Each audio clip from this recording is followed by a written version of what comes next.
This is the third video to section 2.5, and we'll be learning how to solve quadratic equations by completing the square.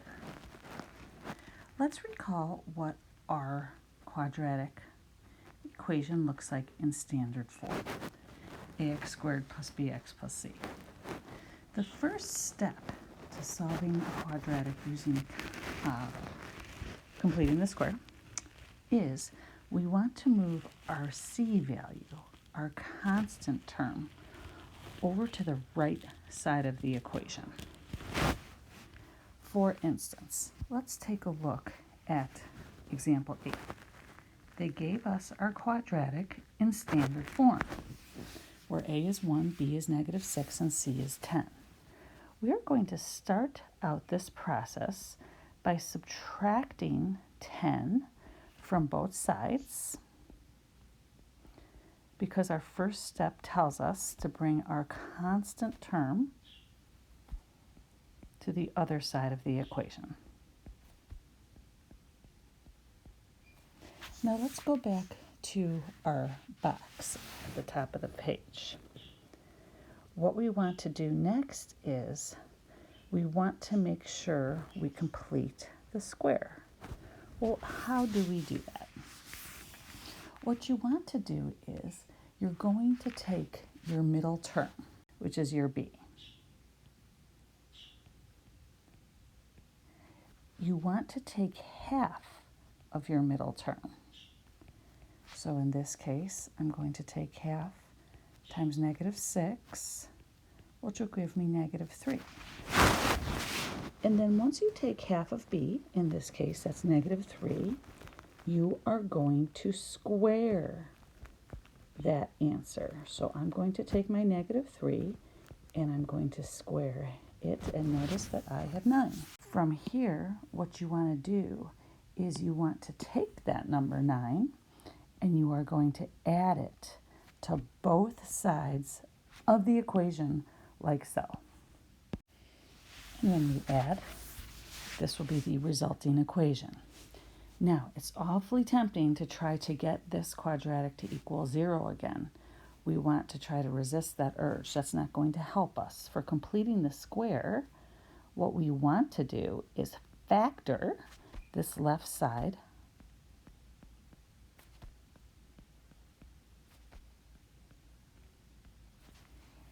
and let me just erase this side to give us some more room. We'll rewrite the equation like so. And now we're going to use our square root property by taking the square root of both sides. Notice that we see a negative underneath that square root. So we'll have an imaginary number, our letter I, come up in this problem. And in this case, my parentheses are not necessary. Now, I have not fully solved for my x yet, so I'm going to bring this 3 over to the other side of the equation. And notice I have two answers now. X can equal 3 plus I, or x can equal -3 minus I. Let's be careful in number 9, because please notice our a value is -2. But up here in our directions, it says if a is not equal to 1, we have to divide every term by a. So let's see how this is done. First, let's go ahead and get our constant term, our c value. In this case, that's 5.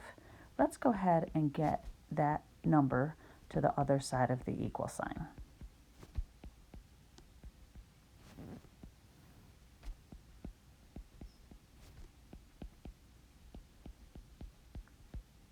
Notice how our a value is still -2. Let us factor out 2, not 2x, because this is completing the square, from the left side of the equation. Now, here comes in the completing the square part. I'm going to do this over on the right side in green. I'm going to take half of my middle term. My middle term in factored form is the 4. So half of 4 is going to give me 2. Now, once I have that answer, I'm going to square him, and that will give me 4, which means I'm going to add 4. Please be careful here. Notice that I added 4. I do not want to add 4 to this side of the equation, because truly, when I added 4 here, this is a negative 2 times 4. 4 is inside the parentheses. I have a negative 2 times 4. And negative 2 times 4 is negative 8. So truly, I added a negative 8 to both sides, which means I'm going to have to add a negative 8 to the right side in order to keep balance. That part can be a bit tricky, and we need to do that when A is not 1 in most cases. So let's go ahead and factor.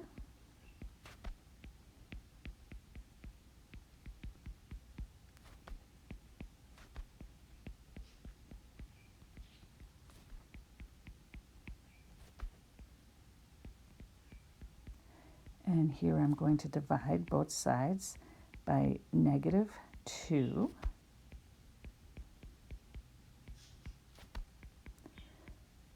And now I am in good shape to go ahead and do my square root property.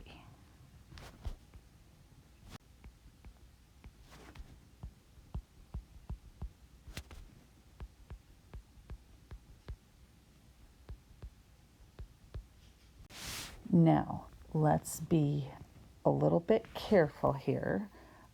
When we have the square root of 13 over 2, we have to go ahead and rationalize our denominator.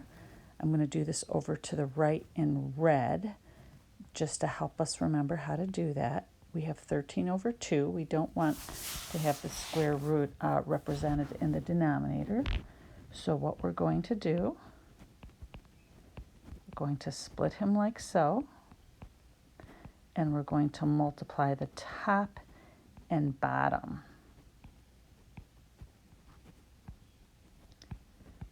by root 2 over root 2. And then this will equal 26 over 2. So I am going to go ahead and rewrite my equation down here.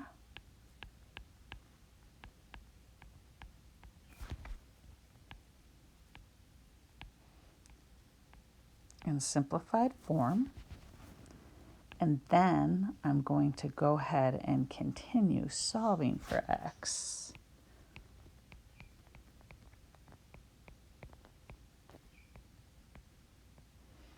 Now we have 2 answers.